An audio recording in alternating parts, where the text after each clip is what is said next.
Hello, Taurus, Sun, Moon, Rising, and Venus signs. Kamusta kayo? Sana ba'y nasa mabuti kayong kalagayan? Welcome back po sa Star Tarot.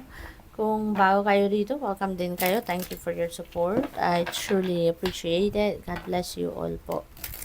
Tignan natin ang mga mensahe ni Taurus. Pauna mensahe po ninyo ay Justice Energy. So, meron ditong transparency, no, fairness, accountability, no, na maaring gawin ninyo, no, or yun ang i-practice ninyo.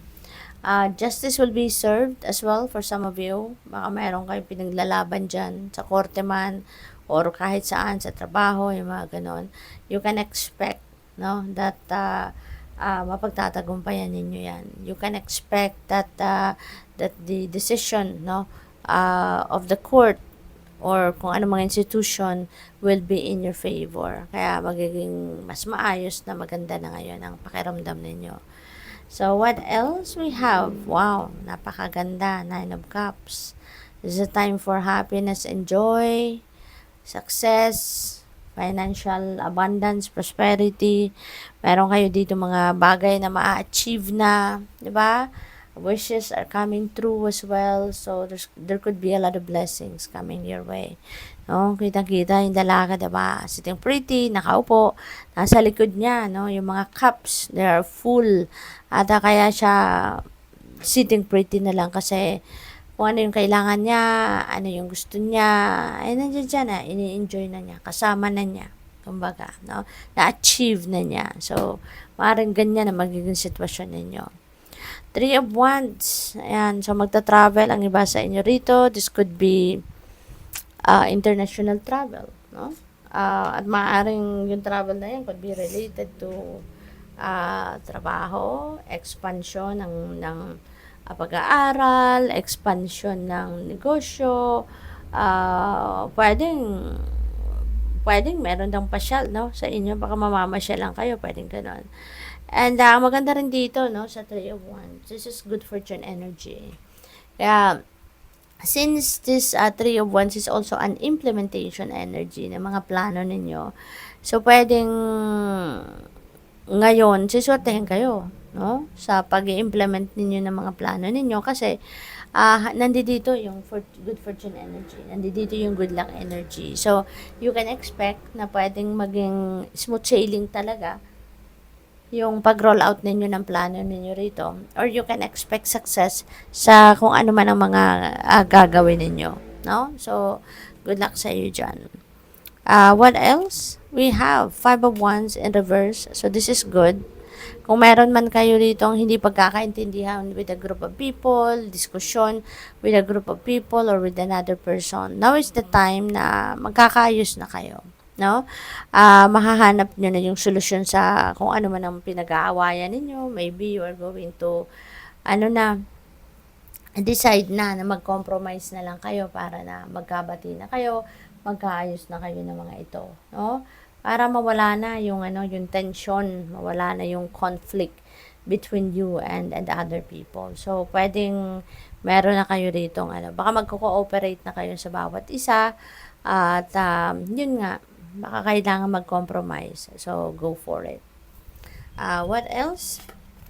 We have 8 of Wands. So, travel, no? It's very imminent talaga for some of you, Taurus. Baka lilipad kayo, no? Somewhere. Baka international travel ito.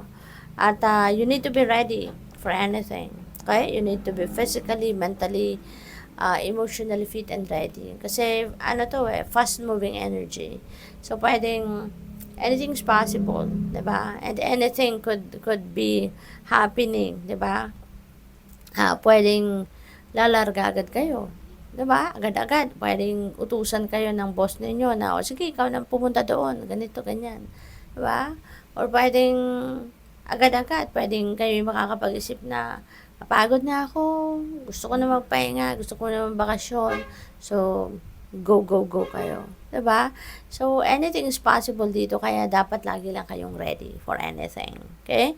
Maaari din na mayroong mga good news dito, wonderful opportunities na pwedeng dumating. Kaya, also, 'di ba? Dapat handa talaga kayo kasi it might require you to take action agad-agad. Diba? Pwede yung mga opportunity na dadating dito, talagang parang kailangan mag-take action agad kayo, kailangan gagalaw agad kayo, kailangan dedesisyonan nyo agad. Diba? So, pwedeng ganun. Four of Cups, Four of Pentacles, sorry po. Ayan. So, ang iba sa inyo dito, no, na talagang sobra kayong nagsisave, sobra kayong you're holding on to your money, parang ganon, no? So, in a way, no, maganda rin yan kasi, kumbaga, kailangan nyo lang mag-adjust, diba? Kailangan nyo lang na kailangan nyo lang na pag-aralan mabuti din yung pagmamanage ng inyong pera, diba? Kasi, kung naririnig ko dito, kuripot, no? So, siguro talagang nagkukuripot ang iba sa inyo rito because you are taking care of your money, sinisiguro mo lang na yung pera mo ay talagang mapupunta sa tama, 'di ba? Maybe kasi you are also saving money for your retirement, or maybe you're saving money for your big purchases, no, in the future. Napaka gusto mo magkaroon ng sariling bahay, mas magpapatayo ka ng bahay, bibili ka ng sarili mong sasakyan, 'di ba? Yung mga ganon, bibili ka ng lupain, no? So maaring yun din ang isa sa pinag-iipunan ninyo. Kaya talagang you are making sure that you are saving money, no, for those plans ninyo, no, yung ganon. So, what else? We have 10 of Cups. Wow, napakaganda nito. Mayroon na kayong 9 of Cups, 10 of Cups, kaya masayang pamilya, masaya kayo, pati na mga mahal ninyo sa buhay kasi yung mga wants ninyo, no, nakuha mo na. Mga wants ninyo, hindi lang pati yan para sa sarili ninyo, hindi nyo lang yan ini-enjoy, kundi pati na rin, sinishare nyo rin yan sa mga mahal ninyo sa buhay. Kaya, everybody happy. Diba? Kumbaga, yung ganun. So, this is good.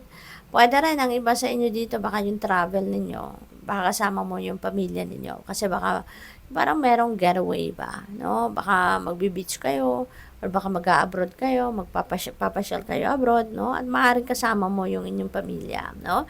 So, pwedeng ganun. Pwede rin na may mga invitation kayo rito for celebrations, na dadaluhan kasama mong pamilya mo, or baka kayo yung mag-host ng mga celebration, 'di ba? Bonding moments ninyo ng inyong pamilya at mga kaibigan. Magician, so this is very powerful time para sa iyo, no? Magician energy is a new beginning.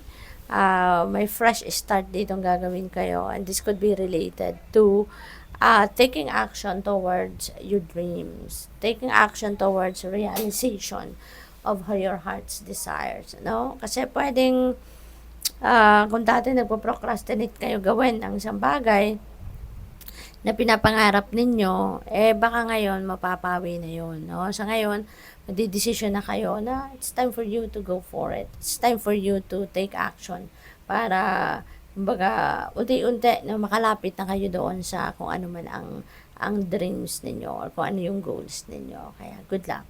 Thank you for watching Love and Light. Namaste.